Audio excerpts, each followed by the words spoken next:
আসসালামু আলাইকুম ওয়া রাহমাতুল্লাহি ওয়া বারাকাতুহু। সম্মানিত ভাইরা, আমি আসলে আমাদের মাদ্রাসার প্রতিষ্ঠাতা চেয়ারম্যান জনাব আলহাজ ইসরাফিল ভাইয়ের উনি যে আমার নাম এখন আবার বলবেন এটা আমি ভাবতে পারি নাই। আমি তো জুমার বয়ান তো করছি, এখন আবার উনি আমাকে আটকাইছেন। বয়ান না কালেও মুসিবত, নাম ঘোষণা করছি। অথচ আমার বন্ধু বসা সারা দেশ বলেন আলেমে দিন, আমার বন্ধু আজকে অনেক বড় দিলের পরিচয় দিয়েছেন। উনি আসছেন, ওনাকে সময় দিতে পারি নাই। তো যাই হোক, উনি অনেক বড় দিলের পরিচয় দিয়েছেন, দীর্ঘ সময় বসে বয়ান শুনেছেন। আর আমাদের এখানে এখন বয়ান করেছেন খতিবে আযম মুনাজিরে জামান। কি মন্ত্রমুগ্ধের মতো আলোচনা, মনে হচ্ছে যেন একটা ক্লাস চলতেছে, ঠিক না? এটাকে বলে তাফসির। আর আমাদের দেশে তাফসিরের নামে হয় নাটক, সিনেমা। মুফাসসির দিকে মানে মাইক রাইকে অন্য জায়গায় গিয়ে নাচানাচি করে, এরকম তাফসির মাহফিল আছে। মানে মাইক এখানে, মুফাসসির নাচতেছে আরেক জায়গায়, এর নাম দিছে ঐতিহাসিক তাফসির মাহফিল। তো আসলে আমরা সব দিক দিয়ে মাজলুম হয়ে গেছি। আল্লাহ আমাদেরকে বুঝার তৌফিক দান করেন। সম্মানিত ভাইয়েরা আমার, বাংলাদেশ এমন একটা জায়গায় এসে দাঁড়িয়েছে, বাংলাদেশের সীমান্তের ওপারে জয় শ্রীরামের স্লোগান হচ্ছে, আর সীমান্তের এপারে নারায়ে তাকবীর আল্লাহু আকবারের স্লোগান হচ্ছে। আমরা দিচ্ছি আল্লাহু আকবারের স্লোগান, ওরা দিচ্ছে জয় শ্রীরামের স্লোগান। বুঝতে হবে, ভারতবর্ষের সমস্ত কর্মকাণ্ড, রাজনৈতিক কর্মকাণ্ড, আঞ্চলিক ভূখণ্ডের কর্মকাণ্ড, ধর্মতত্ত্বের কর্মকাণ্ড সবকিছু দুইটা ভাগে বিভক্ত হয়ে গেছে, ঠিক কিনা জোরে বলেন? একদল মানুষ জয় শ্রীরামের স্লোগান দিয়ে অস্ত্র হাতে নিয়ে সীমান্তে অপেক্ষা করছে আমাদেরকে হত্যা করার জন্য। আর আমরা এই পাশে যারা আছি, আমরা আল্লাহু আকবারের ধ্বনি উঠাচ্ছি। আপনারা বলেন, আমরা কিসের ধ্বনি উঠাবো? জোরে বলেন তো একটু, সবাই একটু জোরে বলেন তো, কিসের ধ্বনি উঠাবো? এই ভাই, আপনারা যারা দাঁড়িয়ে আছেন একটু ভিতরে আসেন, বসেন। আমরা স্লোগান দিব নারায়ে তাকবীর আল্লাহু আকবার, ঠিক কিনা জোরে বলুন। এই জমিনে আর জয় শ্রীরামের স্লোগান হবে না। যারা জয় শ্রীরামের স্লোগান দিচ্ছে, ভারতবর্ষ থেকে এদেরকে বিতাড়িত করার সময় এসে গেছে, ঠিক কিনা জোরে বলুন। আমরা জয় শ্রীরামের স্লোগান দাতাদেরকে জানাতে চাই, তোমরা জয় শ্রীরামের স্লোগান দিয়ে মুসলমানদের ঐতিহ্যবাহী মসজিদ বাবরি মসজিদকে দখল করে তোমরা সেই বাবরি মসজিদের মধ্যে রাম মন্দির স্থাপন করেছো। তোমরা ভারতবর্ষের অসংখ্য মসজিদকে শহীদ করে মন্দির স্থাপন করেছো। সারা পৃথিবীর বিজ্ঞানীরা মাটির নিচে খুঁড়ে বের করে, মাটির নিচে স্বর্ণের খনি কোথায় আছে, গ্যাসের খনি কোথায় আছে, মাটির নিচে খুঁড়ে বের করে তেলের খনি কোথায় আছে। আর জয় শ্রীরামের উলঙ্গপনার এই জঙ্গিরা খুঁজে বের করে মসজিদের নিচে মন্দির কোথায় আছে। কথা বলেন না কেন? জোরে বলেন। আপনারা আমার কথা বুঝে থাকলে একটু বলেন তো দেখি, হিন্দুদের মন্দির দখল করে মসজিদ বানাইলে এটা কি মসজিদ হবে? জোরে বলেন। হিন্দুদের মন্দির ভেঙ্গে যদি কেউ মসজিদ বানায়, মুসলমানদের ইবাদতগাহ মসজিদ হিসাবে কি এটা ধরা হবে? জোরে বলেন, এটা ধরা হবে? মুসলমানদের জামে মসজিদের জন্য ওই মসজিদের জায়গা আল্লাহর নামে ওয়াকফ হওয়া লাগবে, ঠিক কিনা জোরে বলেন। আল্লাহর নামে ওয়াকফ করে দিতে হবে। ওরা বাবরি মসজিদকে শহীদ করেছে, বাবরি মসজিদকে শহীদ করেছে জয় শ্রীরামের স্লোগান দিয়া। কথা বলে না, ঠিক না? ওরা জয় শ্রীরামের স্লোগান দিয়ে ভারতবর্ষের পশ্চিমবঙ্গে মুর্শিদাবাদে গিয়ে দেখেন, এক মসজিদ আছে, মসজিদের নাম মসজিদে আদিনা। যারা যুবক ভাইরা তোমরা যারা আছো, মসজিদে আদিনার নামে সার্চ দিয়ে দেখো, 50,000 মানুষ একসাথে দাঁড়িয়ে নামাজ পড়ার একটা অ্যাকোমোডেশন আছে সেখানে। এই 50,000 মানুষের মতো দাঁড়িয়ে যেখানে নামাজ পড়তে এত বড় একটা মসজিদকে এই ভারত সরকার এটা ভেঙ্গে চুরমার করে এই মসজিদকে এখন পর্যটন কেন্দ্র হিসেবে ঘোষণা দিয়েছে। বাংলাদেশের নারীরা যে স্টার জলসার সিনেমা সিরিয়াল দেখে, এই স্টার জলসার সিনেমার শুটিং হয় ওই মসজিদের ভেতরে আমি নিজে দেখে আসছি। এরা এত সংখ্যক মসজিদকে শহীদ করে দিয়েছে। বাংলাদেশের পার্শ্ববর্তী আগরতলার পাশে ত্রিপুরাতে বহুত বড় একটা জেলার নাম করিমগঞ্জ। কি গঞ্জ? নাম চেঞ্জ করে ফেলেছে, নাম দিয়েছে শ্রীনগর নাকি কি জানি একটা নাম দিছে। হায়দ্রাবাদের নাম চেঞ্জ করে ফেলেছে। সারা ভারতবর্ষে জয় শ্রীরামের স্লোগান দিয়ে অসংখ্য মুসলমানকে শহীদ করা হচ্ছে, ঠিক করে বলুন। অথচ বাংলাদেশে আল্লাহু আকবারের তাকবীর দিয়ে আমরা কোনোদিন কোনো হিন্দু, বৌদ্ধ, খ্রিস্টান, ইহুদি, নাসারাদের কোন ধরনের উপাসনালয়ে আমরা আক্রমণ করি নাই। আমাদের ধর্ম আমাদেরকে এটা শিক্ষা দেয় না, ঠিক কিনা জুড়ে বলেন। আমাদের ধর্ম আমাদেরকে শিক্ষা দেয় অন্যান্য ধর্মের প্রতি কিভাবে সহমত পোষণ করতে হয়, তাদের ধর্মীয় স্থাপনা কিভাবে সংরক্ষিত করতে হয়, তাদের ধর্মীয় কার্যক্রম পরিচালনা করবার জন্য যা যা করার দরকার আমরা সেই সহযোগিতা করে যাচ্ছি। আমাদের পাশেই তারা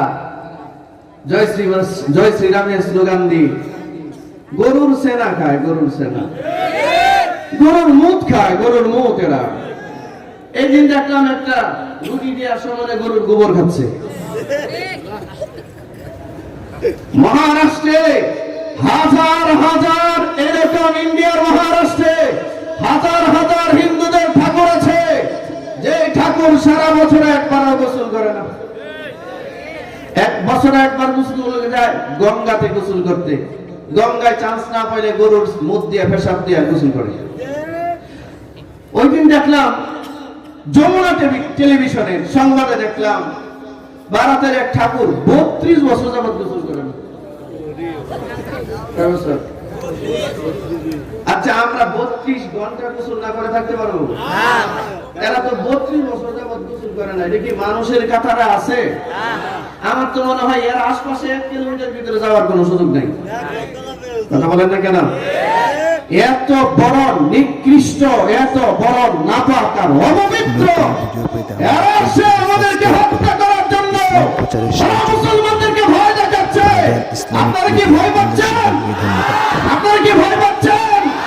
মনে করছেন ইন্ডিয়া বহুত বড় রাষ্ট্র, মনে করছেন ইন্ডিয়া অনেক বড় ক্ষমতাধর, পারমাণবিক অস্ত্রধারী রাষ্ট্র, মনে করছেন 140 কোটি মানুষের রাষ্ট্র। বাংলাদেশের মানুষের সংখ্যা মাত্র 20 কোটি, ওরা 140 কোটি। কেমনে পারবেন হুজুর? কোনোভাবেই পারবেন না। আমি আপনাদেরকে বদরের যুদ্ধ স্মরণ করাতে চাই।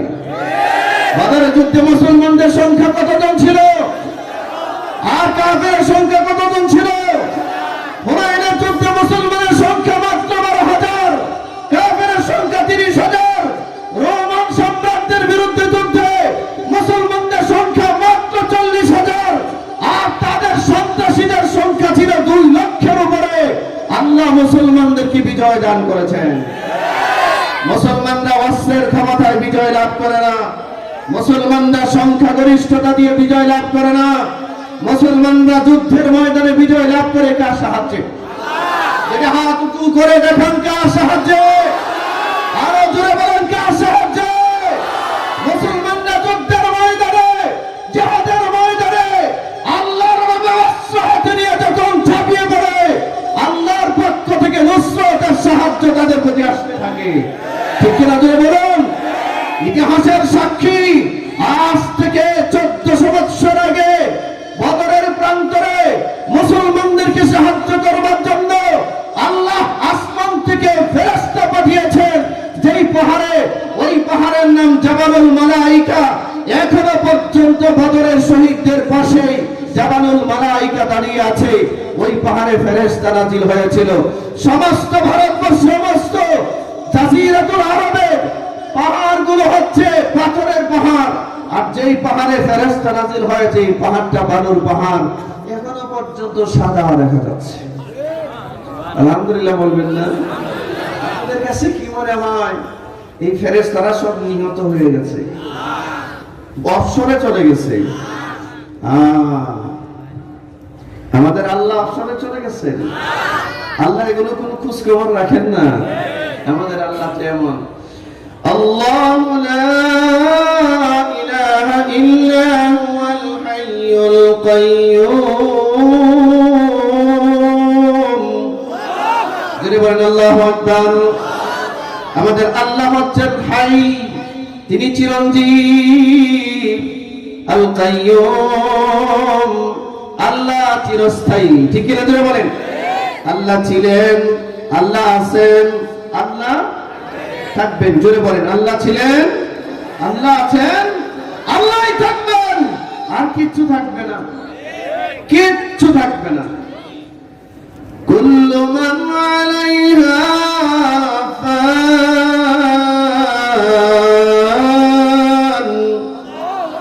এটা আসতে বলেন আল্লাহু আকবার। আমরা যেমনি কোরআন মাজিদ পড়ছি, পারবে দুনিয়ার কেউ গীতা এমনি পড়তে? কেউ পারবে? কেউ পারবে? কোনদিন দেখেছেন যে কোন ঠাকুর এভাবে গীতা পড়ছে? কথা বলে না। শুনেছেন? শুনেছেন?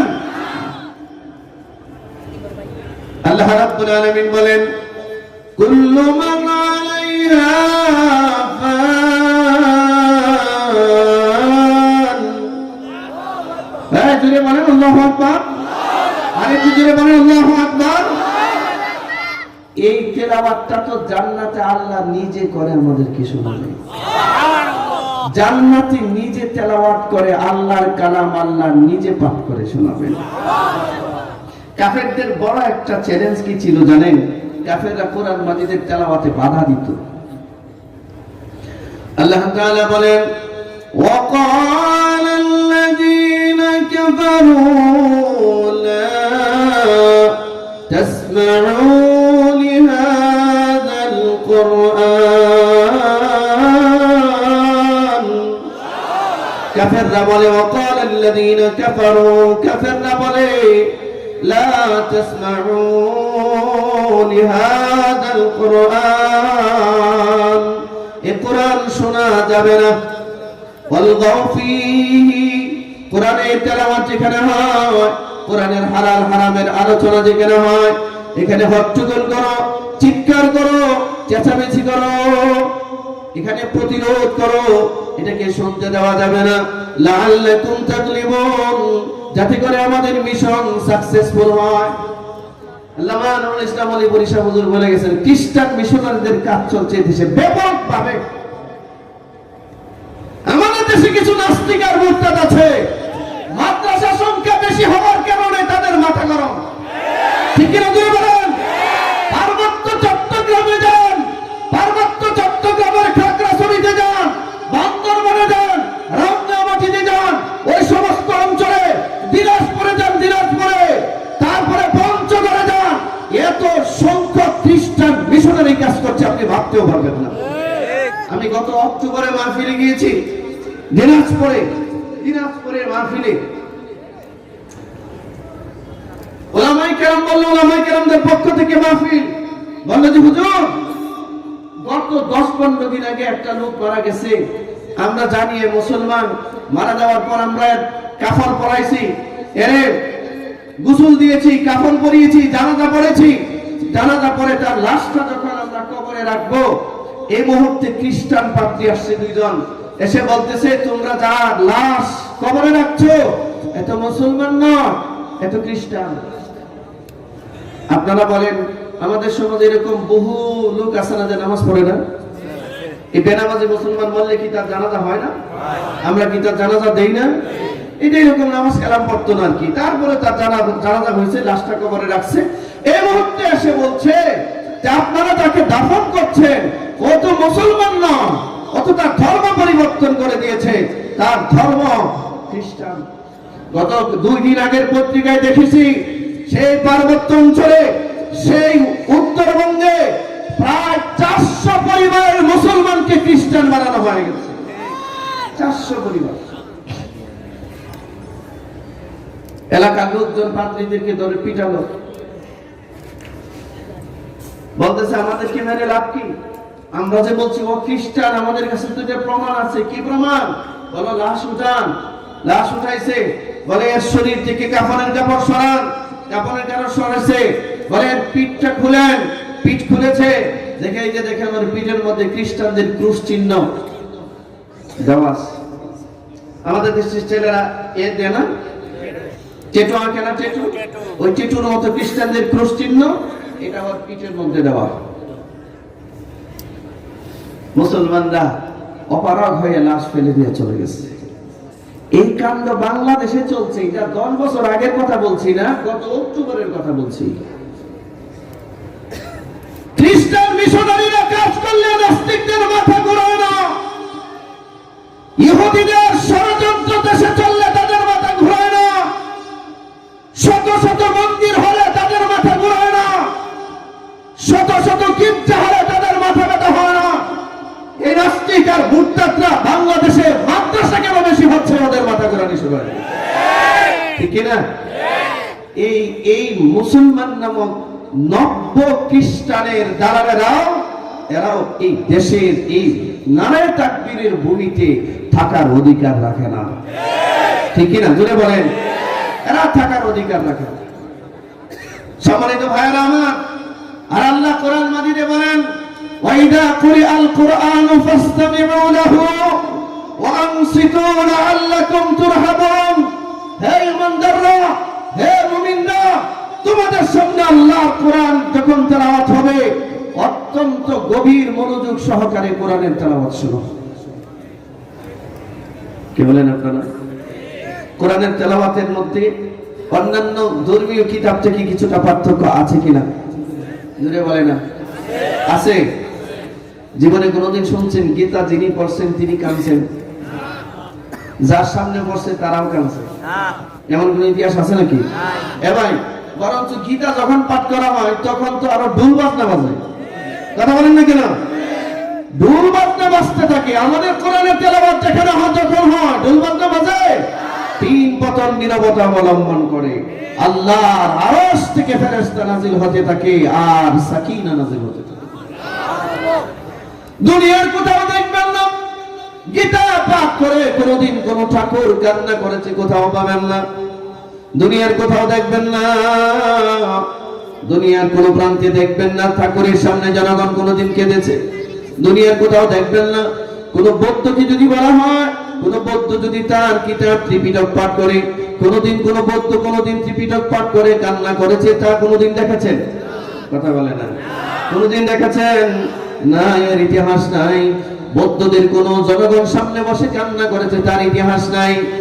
যদি কোন ইহুদিদেরকে বলা হয় তোমাদের ওল্ড টেস্টামেন্ট পড়ে তোমরা কোনদিন কান্না করেছো, এমন কোন ইতিহাস দুনিয়াতে দেখাও, আছে? যদি বলেন আছে নাকি? নাই নাই নাই। যদি দুনিয়ার কোন খ্রিস্টানকে বলা হয় তোমাদের ধর্মীয় কিতাব পড়ে তোমাদের ঠাকুর মাকুর কোনদিন পাত্রী টাত্রী কান্না করেছে, তার ইতিহাস দেখাও, আছে? কথা বলে না। এ ভাই, আপনারা ঘুমাইতেছেন? দোয়া করে দিই, দোয়া করে দিই। 5 মিনিট চেয়ারম্যান সাহেব যদি বলছেন 5 মিনিটের মধ্যে শেষ করে দিব ইনশাআল্লাহ। যদি হাত উঠান, যদি হাত উঠান, যদি হাত উঠান, একটু নাড়াচাড়া দেন। মনোযোগ আছে তো এদিকে ইনশাআল্লাহ? এদিকে অল্প সময়, অল্প সময়। মুসলমান ভাইরা আমার, দুনিয়ার কোন খ্রিস্টান, দুনিয়ার কোন ইহুদি, দুনিয়ার কোন বৌদ্ধ, দুনিয়ার কোন হিন্দু তাদের ধর্মীয় কিতাব পড়ে জীবনের কোনদিন চোখের পানি ছাড়া নাই। এর ইতিহাস একটাও সারা দুনিয়াতে নাই। এটা কি গায়ের জোরে বলতেছি না, এটা মানে রিয়েলিটি, এটা বাস্তবতা নাই দুনিয়ার কোথাও। এবার আমার কথা বুঝে থাকলে আপনারা একটু বলেন তো দেখি, আল্লাহর কোরআন পড়ে কেউ কি কাঁদছে কোনদিন? হ্যাঁ, শুনছেন কোনদিন? কে কে শুনছেন একটু হাত দেখান তো। হ্যাঁ, এটা দেখাও না, মানুষগুলো সাক্ষী দিচ্ছে আল্লাহর কোরআন পড়ে মানুষ কান্দে। দুইটা হাত ওঠান, দুইটা হাত ওঠায় দেখা, মানুষ কান্দে না? কোরআন পড়ে মানুষ কান্দে না? মুসলমান ভাইরা আমার, 2009 সালে আল্লাহ আমাকে হজের সফরের সুযোগ দিয়েছিলেন। বাইতুল্লাহ চত্বরে এশার নামাজ পড়তাম, আর বাইতুল্লাহ চত্বরে ফজরের নামাজে 2 জন ইমাম কিরাত তেলাওয়াত করতেন। এশার নামাজ বেশিরভাগ পড়াতেন বিশ্ববিখ্যাত কারি শেখ আব্দুর রহমান আস-সুদাইসি হাফিজাহুল্লাহ। নাম শুনছেন না? সারা দুনিয়ায় যার তেলাওয়াত চলে।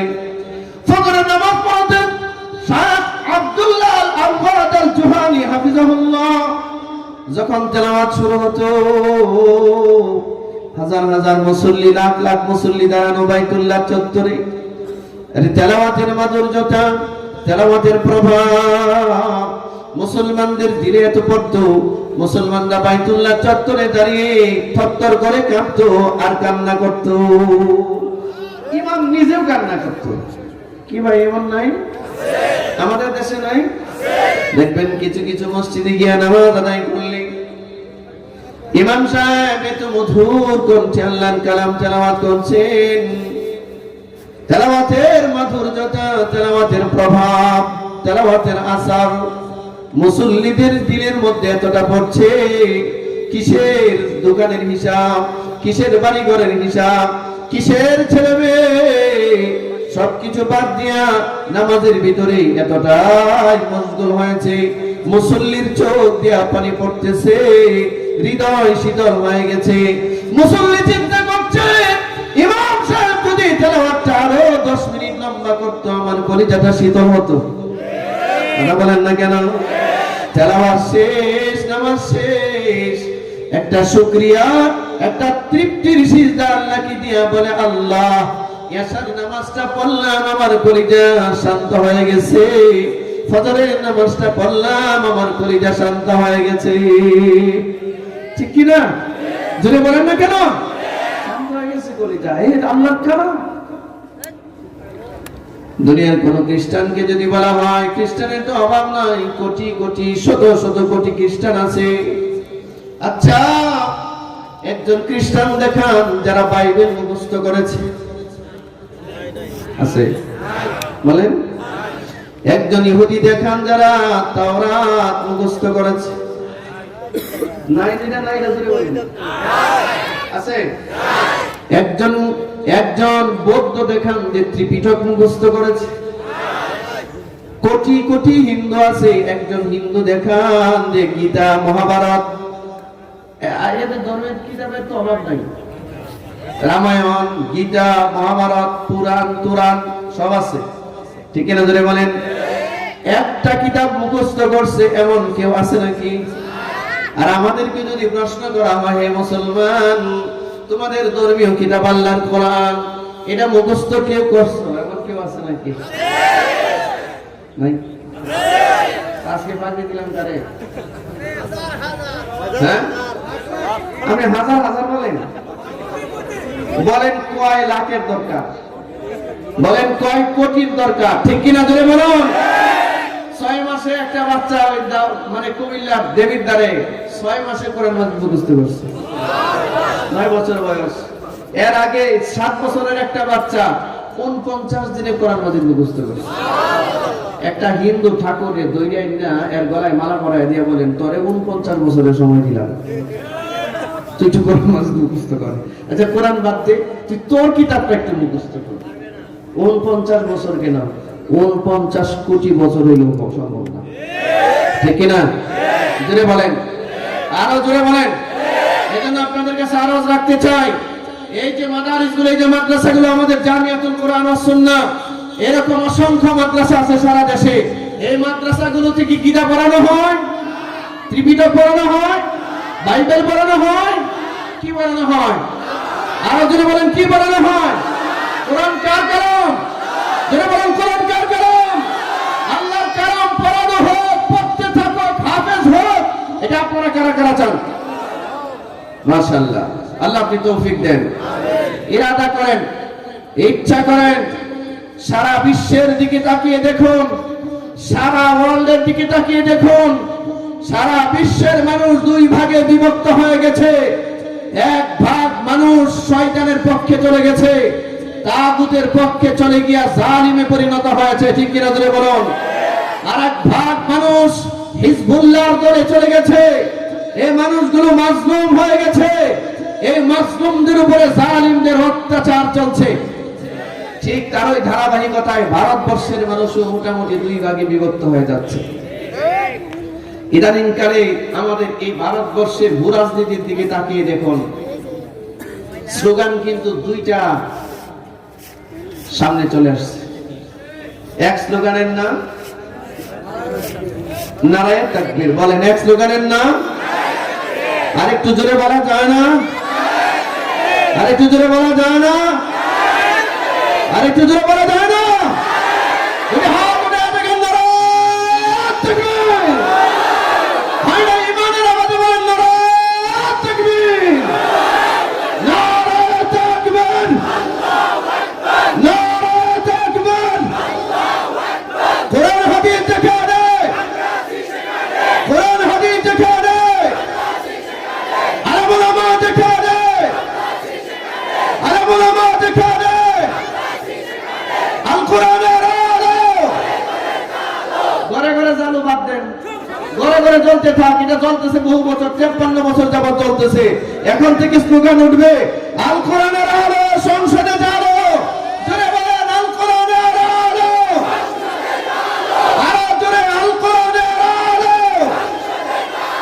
আল কোরআনের আলো সংসদে জ্বালো, সংসদে জ্বালো। নারায়ে তাকবীর। এই আওয়াজটা কিন্তু শয়তানের দলেরা পছন্দ করে না।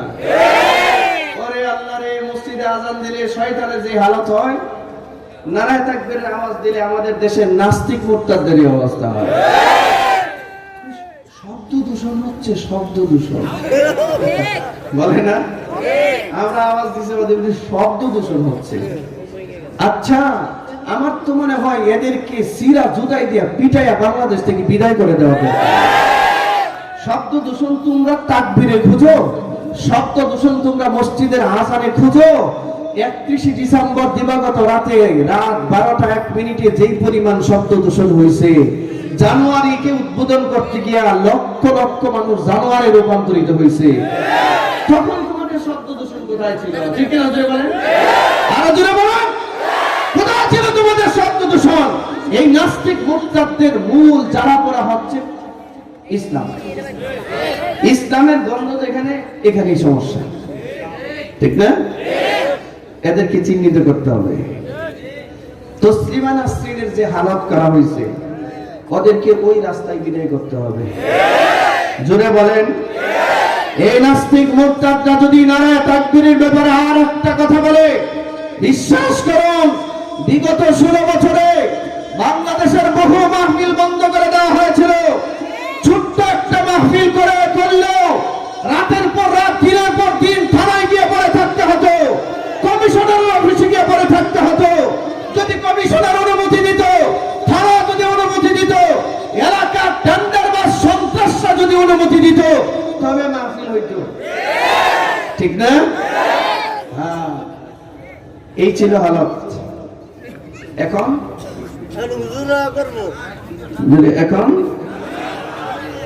জোরে বলে না, এখন কি? আরো জোরে। এখন যদি কেউ বলে যে অনুমতি লাগবে, আরে কি জোরে হাত উঠায়া, হাত উঠায়া, কি হবে? কি হবে? শুধু মায়ের হবে, মায়ের। কিছু রোগের ঔষধ খালি মায়ের, আর কোন ওষুধে কাজ হয় না। কিছু রোগের ওষুধ কি? খালি মায়। রেডি তো প্রকাশ করবো, বলবো যে ওদের উস্কানি দিছে। উস্কানি দেয় নাই। যারা যারা মাহফিল করার ক্ষেত্রে অনুমতির কথা যারা সামনে আনবে, ওদেরকে মাই। যারা অনুমতির কথা বলবে, ওদেরকে মাই। কোন অনুমতি নাই। ঠিক না? বলুন, কোন অনুমতি হবে না। আল্লাহর জমিন, আল্লাহর আসমান, আল্লাহর কোরআনের আলোচনা হবে। তুমি কিসের সদর মদনের অনুমতি লাগবে? ঠিক না? বলেন, তুমি আবার কি কিসের অনুমতি আবার তোমার? এই সমস্ত দুঃসাহস এই বিপ্লবের বাংলাদেশে আর চিন্তা করবার দুঃসাহস কেউ দেখাবেন না। ঠিক না? বলুন, এই ছাত্র জনতার বাংলাদেশে, তাওহীদি জনতার বাংলাদেশে, নারায়ে তাকবীরের বাংলাদেশে মাহফিল করার অনুমতির চিন্তা কেউ করবেন না। ঠিক না? বলুন, যদি এই দুঃসাহস দেখাবার কেউ চেষ্টা করেন, জাতি এখন সজাগ। আপনারা কি হাদিয়া তোহফা দিতে হয় জাতি জানে। ঠিক না? বলেন, ওর হাদিয়া রেডি আছে না? বলেন রেডি আছে না? হাদিয়া বোঝায় দিয়ে দিতে হবে। এটাই এটাই প্রাপ্য, তারে সেটা বোঝাইয়া দিতে হবে। আমরা ইদানিং দেখতেছি, লক্ষ্য করছি, বাংলাদেশে পতিত স্বৈরাচারের কিছু নিয়ম নীতি অনুসরণ করার চেষ্টা কেউ কেউ করতেছে, ঠিক কিনা জোরে বলেন? ইতিমধ্যে বাংলাদেশের বিভিন্ন জায়গায় আলেমদের সাথে মঞ্চে বসে বিয়াদবি করার দুঃসাহস দেখাচ্ছে অনেকে। আমরা এই নব্য স্বৈরাচারদেরকে বলতে চাই, নতুন স্বৈরাচারদেরকে বলতে চাই, ভবিষ্যতের স্বৈরাচারদেরকে বলতে চাই, জানেন তো আলেমদের সাথে বিচ্ছেদ করে পরিণতি কি হয়েছে? বাংলাদেশে আলেমদের সাথে বিচ্ছেদ করে, তাওহীদি জনতার সাথে বিচ্ছেদ করে, এদের সাথে দুশমনি করে বাংলাদেশের রাজনৈতিক মঞ্চ দখল করবার স্বপ্ন দেখেন না আপনারা, ঠিক কিনা জোরে বলেন? এই স্বপ্ন বাস্তবায়ন হতে দেওয়া হবে না। আলেমদের সাথে আমার সামনে মাথা নত করুন, আলেমদের হাতে হাতে হাত রাখুন, আলেমদের সাথে দোয়া নিন, আলেমদের সাথে বিরুদ্ধাচরণ করবার দুঃসাহস দেখাবেন না। এটা যদি কেউ দেখাবার চেষ্টা করেন, পরিণতি বিগত স্বৈরাচারে যা হয়েছে আপনাদের তার চেয়ে আরো করুণ পরিণতি হবে। এই দেশের মানুষ মরতে শিখেছে, ঠিক কিনা যদি বলুন? এদেশের তাওহীদি জনতা 2013 সালে 5ই মে শাপলা চত্বরে হাজার হাজার মানুষ, শত শত মানুষ রক্ত দিয়েছে। 5ই আগস্টের বিপ্লবে শত শত মানুষ জীবন দিয়েছে। এদেশের মানুষ যখন মরতে শিখেছে, আপনার মতো সদুর আর মধুরকে গণবার সময় দেশে তাওহীদি জনতার এখন আর নাই। এদেশের ছাত্র জনতা আপনাকে আর গণবে না। আমরা আমাদের অধিকার আদায় করে ছাড়ব। ঠিক কিনা জোরে বলেন? আমরা আমাদের অধিকার চাই, ঠিক কিনা? আমরা আর কোনো স্বৈরাচার চাই না, সামনের ভবিষ্যতের কোনো জালিম আমরা চাই না।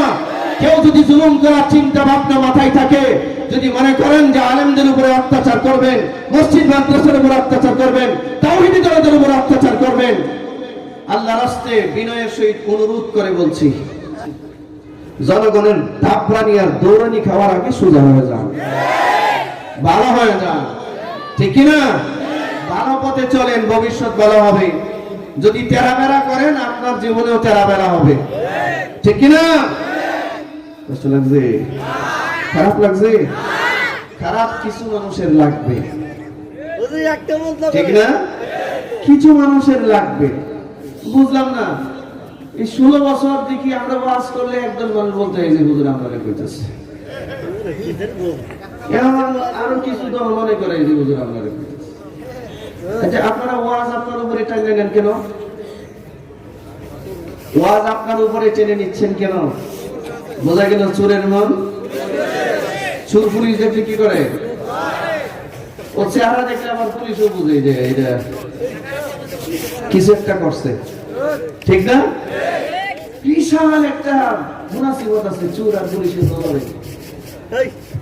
যদি খালি পুলিশ দেখে আর পুলিশ যদি একবার একটা চোর দেখে, তাহলে কানেকশন হয়ে যায়, ঠিক না? এটা গাঁজা করি আবার কোন রাস্তা দিয়ে যাইতেছে, একজন পুলিশ মহোদয় যদি খালি নজর দেয়, গাঁজা করো বুঝে গণনা হয়ে গেছে। আবার পুলিশ মহোদয় বুঝে এই যে যাইতেছে, ঠিক না? কি বলেন? আমরা দেখলে তো এমন হয় না, আপনারা দেখলে তো এমন হয় না, ঠিক কিনা যদি বলেন? আমার প্রিয় ভাইয়েরা, মুনাসিবত আছে, তবে আলহামদুলিল্লাহ আমাদের দেশে এখন একটা সুবর্ণ সুযোগ চলছে। আমরা আমাদের ভাইদেরকে বলছি, যারা নতুন করে আলেম ওলামাদের সাথে বিচ্ছেদ করার চেষ্টা করছেন, আপনাদেরকে একটু বলছি, আল্লাহর রাস্তায় ভালো মানুষ হয়ে যান গা, আল্লাহর রাস্তায় ভালো মানুষ হয়ে যান গা। আর আমরা যদি এই দেশের চেতে আগামী 100 বছরের ক্ষমতায় আসার চিন্তা করতে পারবেন না, ঠিক কিনা জোরে বলেন? এটা সম্ভব হবে না, এটা সম্ভব হবে না। আমরা কোন দলের বিরুদ্ধে না, যে ব্যক্তি ইসলামের দুশমনি করবে, যাদের দ্বারা কোরআন সুন্নাহর ক্ষতি হবে, যারা আলেম ওলামাদের দুশমনি করবে, এদেরকে আর যারা পরিমাণ ছাড় দেওয়া হবে না। কারা কারা প্রস্তুত আছেন? থাকবেন তো আলেমদের পক্ষে? আলেমদের সাথে যদি কেউ বিয়াদবি করবার চেষ্টা করে সামনে, ইনশাআল্লাহ উচিত ঠিক শিক্ষা দিয়ে ছাড়বেন। আর কোনদিন যেন দুঃসাহস দেখাতে না পারে। আমার প্রিয় ভাইয়ারা, ইসলামের সাথে থাকতে হবে, কোরআনের সাথে থাকতে হবে। আল্লাহ আমাদেরকে তার কালাম দিয়েছেন জীবন বিধান হিসেবে। জীবন, আমরা এই কালামকে জীবন বিধান হিসেবে হৃদয়ে ধারণ করতে চাই। কারা কারা প্রস্তুত? বুকে হাত দেন, সবাই বুকে হাত দেন। বুকে হাত দিয়ে বলেন তো সত্য কথাটা বলেন। এদেশের মানুষ হাজী সাহেবের অভাব নাই, গাজী সাহেবের অভাব নাই, নামাজির অভাব নাই, কত কিছুর অভাব নাই, কিন্তু বুকে হাত দিয়া এমন মানুষ খুব কম পাওয়া যায় যে বুকে হাত দিয়া বলবে আমি একটা ভালো মানুষ। বুকে হাত দিয়া, খুব খেয়াল করুন, বুকে হাত ছাড়ায় না, ধরে রাখেন, ধরে রাখেন। বুকে হাত দিয়া নামাজে বলা খুব সহজ। আমি 5 ওয়াক্ত নামাজ পড়ি, মাঝে মধ্যে শেখ হাসিনার মতো তাহাজ্জুদ পড়ি, আমাদের বাংলার আলিয়া বসতি, ঠিক না? আচ্ছা, আপনারা বলেন, একজন 70-80 রাকাত তাহাজ্জুদের নামাজ পড়তো, উনি এখন মদিনার বিশাল এক বুজুর্গ মানুষ, অনেক বড় বুজুর্গ মানুষ, অনেক লম্বা দাড়ি টাড়ি হয়েছে দেখলাম, ভালো। আমার প্রিয় ভাইরা, আচ্ছা, যে মানুষটা নিজেকে বুকে হাত দিয়া বলতে পারে আমি নামাজি, যে মানুষটা বুকে হাত দিয়া বলতে পারে আমি 5 বারের হাজী, এই মানুষটা কেন বুকে হাত দিয়া বলতে পারে না আমি একটা ভালো মানুষ? এই প্রশ্নটা করেন তো নিজেকে, আপনাকে করেন। আপনি যেখানে আছেন, যেই জায়গায় আছেন, বুকে হাত দিয়ে কি বলতে পারবেন যে আপনি একটা ভালো মানুষ? ভালো মানুষের সনদটা এত সহজ না। নামাজের সহজ সনদটা যত সহজ, হজ করার সনদটা যত সহজ, নিজেকে ভালো বলে দাবি করার সনদটা এত সহজ নয়। আর রাত লম্বা হয়ে যাবে, এইদিকে আর যাব না। আমার প্রিয় ভাইরা, যতক্ষণ পর্যন্ত ব্যক্তি জীবনে, পারিবারিক জীবনে, সামাজিক জীবনে, রাষ্ট্রীয় জীবনে, আন্তর্জাতিক জীবনে আল্লাহর কোরআন পরিপূর্ণ অনুসরণ করা না হবে, ততদিন পর্যন্ত সমাজে নামাজি বাড়তে পারে, সমাজে হাজী বাড়তে পারে, সমাজে গাজী বাড়তে পারে, সমাজে দানশীল বাড়তে পারে, ওয়াল্লাহি সমাজে ভালো মানুষের সংখ্যা বাড়বে না।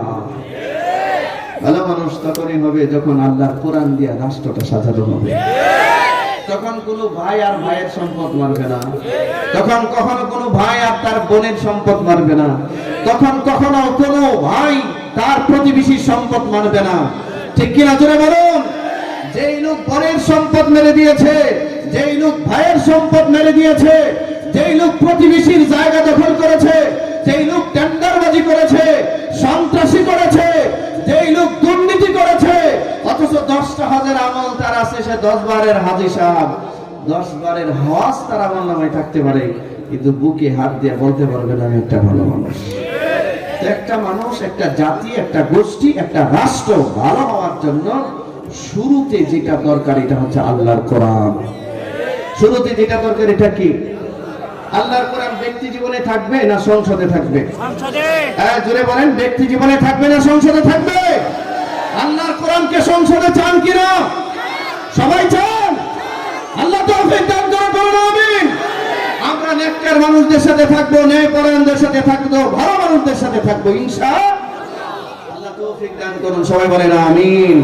আমার প্রিয় ভাইরা, 2-3টে বাচ্চা যদি হয়, আমরা বলি না সবগুলো বাচ্চারা আপনি হাফেজ বানিয়ে ফেলেন, আলেম বানিয়ে ফেলেন। আরে ভাই, 2টা বাচ্চা আছে, একটা স্কুলে দিয়েছেন আর একটা অন্য তোমার সাইডে। একটা ছেলের আলেম বানান, হাফেজ বানান, আল্লাহর কাছে দোয়া করেন। একটা ছেলে যদি আলেম হাফেজ হয়ে যায়, গোটা সিলসিলা নসবটা এই উসিলায় হতে পারে আল্লাহ নাজাতের ফয়সালা করে দিবেন। এই যে আজকে আমরা 54টা বাচ্চাকে কি দিলাম? পাগড়ি দিলাম 54টা ছেলেকে। এদের মা বাবা কতই না সৌভাগ্যবান, কি বলেন আপনারা? কতই না সৌভাগ্য।